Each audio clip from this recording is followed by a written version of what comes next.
Hi, my name is Jazzy with Revive Movement and Strength. I am going to be using the X3 to demonstrate 4 exercises. We're going to do a lower body push, upper body pull, lower body pull, upper body push. So the first one I'm going to do is a reverse lunge. So I'm going to bring the bar up to my shoulders. I'm going to center my foot on this platform. I'm going to step back. I'm going to go straight down, push through that heel, squeeze the glute, come up. So I made another video about the X3 and the band and the bar and did 4 exercises with that one as well. This one is a little bit more challenging, a little bit more advanced as far as some of the movements. So again, we're stepping back. Our weight is in our front foot, through that heel, through that full foot. I'm going to come down, push up, squeeze your butt, and then come forward. Try to stay nice and tall through your upper half. Bring that back knee. You can either tap the floor with it or go down as close to the floor as you can. So step back, down, and up. When you step back, if you go directly behind that foot, that's going to throw balance a little bit more, so it's harder to stay balanced. Otherwise, if you're back and slightly out, it's easier to stay balanced. So you're coming down, squeeze that glute, come up. I would start with 10 per side if that's easy. You can go 12 to 15 for more muscular endurance.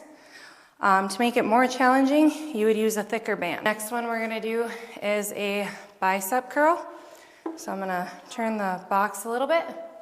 Shoulder blades locked down and back. Standing nice and tall. Core is engaged, squeezing my glutes so I don't use my back to help me lift this bar. I'm going to curl up and back down.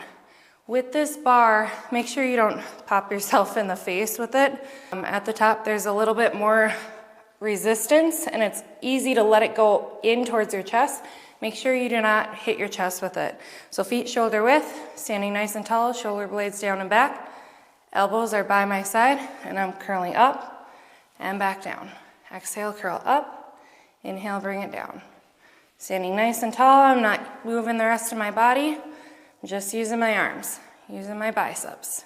If you want to do more muscular endurance, aim for that 15 rep range, doing about 3 sets of them.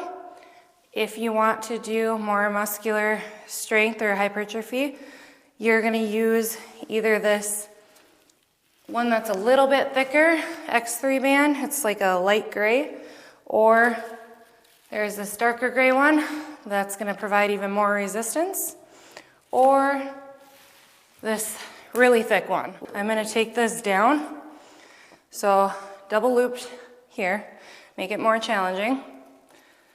I am going to put this platform over the band.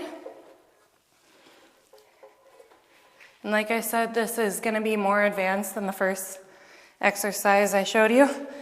So quite a bit of tension here at the bottom. What I'm going to do is I'm going to stand up nice and tall. My one foot, again, is going to be center on this platform. And what I'm going to do is I'm going to do a single leg RDL.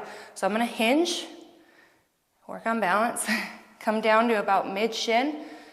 Make sure your hips are not rotating. You want a nice flat back, shoulder blades locked back. You're going to squeeze your butt. You're going to come up nice and tall. So again, shoulders back and down. Start nice and tall, core is tight. I'm going to hinge. That foot is in the center of this platform. I'm going to extend the other leg back. Try not to rotate through the hips. Squeeze the glute. My leg and my upper half of my body should be parallel to the floor.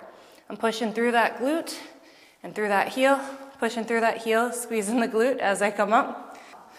So what it looks like from the other side, shoulder blades down and back. I have tension on this band. I'm going to hinge, so I'm going to come down. This side's a little bit harder. There's always that one side that is. Don't let the hips rotate. So if I'm rotating here, what I'm going to do is I'm going to think of forcing that leg down towards the floor as I try to maintain balance. Come up, squeeze the glutes. So my foot is center on that platform again. Shoulders down and back. I'm going to hinge. Again, if my hips are rotating, I'm going to over-exaggerate, pulling that hip down, making my leg and my upper half parallel to that floor. My leg's starting to shake a little bit. Squeeze the glute, come up nice and tall. Hinge, come down nice and controlled. Make sure your hips stay parallel to the floor. I'm squeezing that glute, coming down nice and controlled. Core is tight. I'm going down to about mid-shin, getting a good pull on the back of that leg, making sure I don't tip over. Pull that hip down, make sure it's neutral. I'm parallel to the floor. Come up, squeeze the glutes, nice and tall.